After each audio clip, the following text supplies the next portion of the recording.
Hello दोस्तों, स्वागत है आपका हमारे YouTube channel best of stock books में। यहाँ हम स्टॉक मार्केट से रिलेटेड बुक्स के इम्पोर्टेंट टॉपिक्स को डिस्कस करते हैं। और आज हम जिस बुक के बारे में बात करने वाले हैं उस बुक का नाम है लर्न टू अर्न।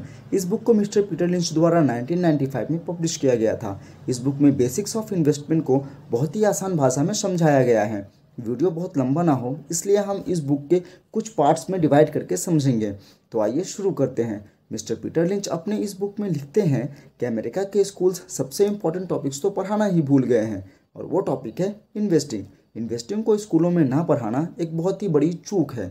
स्कूलों में इतिहास तो पढ़ाया जाता है लेकिन कैपिटलिज्म या पूंजीवाद के महान मार्च के बारे में नहीं पढ़ाया जाता। और ना ही ये बताया जाता है कि कंपनीज ने हमारी लाइफ में कितना बड़ा परिवर्तन लाया है।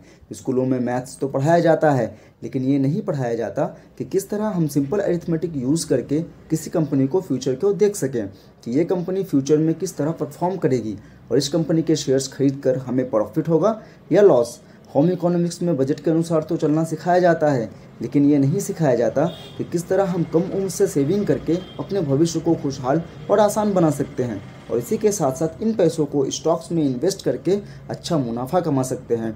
जब भी हम देश प्रेम की बातें करते हैं तो सिर्फ देश की सरकार, नेताओं और जवानों की ही बातें करते हैं और कहीं ना कहीं हम बिजनेसेस और छोटे बड़े कंपनीज को तो भूल ही जाते हैं। जबकि किसी भी देश को शक्तिशाली बनाने में कंपनीज और बिजनेसेस का बहुत ही बड़ा योगदान होता है। आज हम जिस इकोनॉमिक सिस्टम में जी रहे हैं उस इकोनॉमिक सिस्टम के लिए रशियंस एंड ईस्टर्न यूरोपियंस ने बहुत संघर्ष किए थे। कईयों ने तो अपनी जान तक गंवा दी थी। और आज हमारे स्कूलों में इस इकोनॉमिक सिस्टम के बेसिक्स तक को नहीं पढ़ाया जाता कि ये सिस्टम किस तरह से काम करती है और इस सिस्टम का हम किस तरह से फ़ायदा उठा सकते हैं।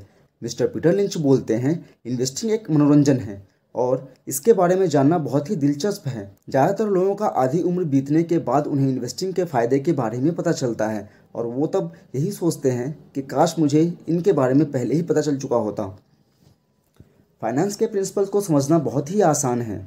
अगर आप अपने पैसों को किसी पिगी बैंक या कुकी जार में रखते हैं तो वो इन्वेस्टिंग नहीं है। लेकिन जैसे ही आप इन पैसों को बैंक्स में या स्टॉक के रूप में रखते हैं तो ये एक इन्वेस्टिंग कहलाता है, क्योंकि आपके बैंक्स में रखे हुए पैसे को कंपनीज या बिजनेस लेकर अपने बिजनेस और कंपनीज को ग्रो करते हैं जिससे ज़्यादा से ज़्यादा लोगों को नौकरियां मिलती हैं। जब ज़्यादा से ज़्यादा लोगों को नौकरियां मिलती हैं तो वो अपने सैलरी के कुछ हिस्से को इन्वेस्ट करते हैं और ये साइकिल चलती रहती है। और ये एक बहुत सिंपल सी बात है कि जो भी सेविंग्स करके अपने पैसों को इन्वेस्ट करेगा वो अपने जीवन में उतना ही सफल होगा। क्या आपको पता है अमेरिका इतना रिच क्यों है? क्योंकि पूरे वर्ल्ड में अमेरिका का सेविंग रेट सबसे ज़्यादा है।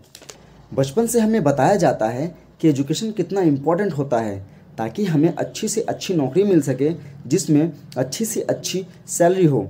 लेकिन ये कोई नहीं बताता कि आपके भविष्य को कोई फ़र्क नहीं पड़ता है कि आप आज कितना कमा रहे हैं, जबकि फ़र्क इस बात से पड़ता है कि आप कितना बचा रहे हैं और उस पैसों को किस तरह काम पर लगा रहे हैं।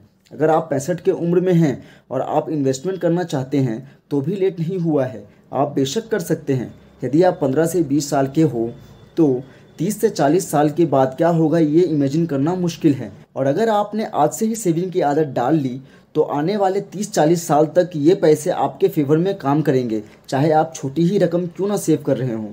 आप जितना ज़्यादा सेव करके इन्वेस्ट करेंगे आने वाले कल में उतना ही ज़्यादा अमीर बनेंगे और आपके साथ साथ आपका देश भी अमीर बनेगा, क्योंकि आपके इन्वेस्ट किए पैसों से ज़्यादा कंपनियां खुलेंगी और ज़्यादा से ज़्यादा लोगों को नौकरियां मिलेंगी। आज के लिए बस इतना ही, मिलते हैं अगले वीडियो में। यदि आप लोगों को ये वीडियो पसंद आया तो लाइक, सब्सक्राइब और शेयर करना ना भूलें और मुझे आपके कमेंट का इंतज़ार रहेगा।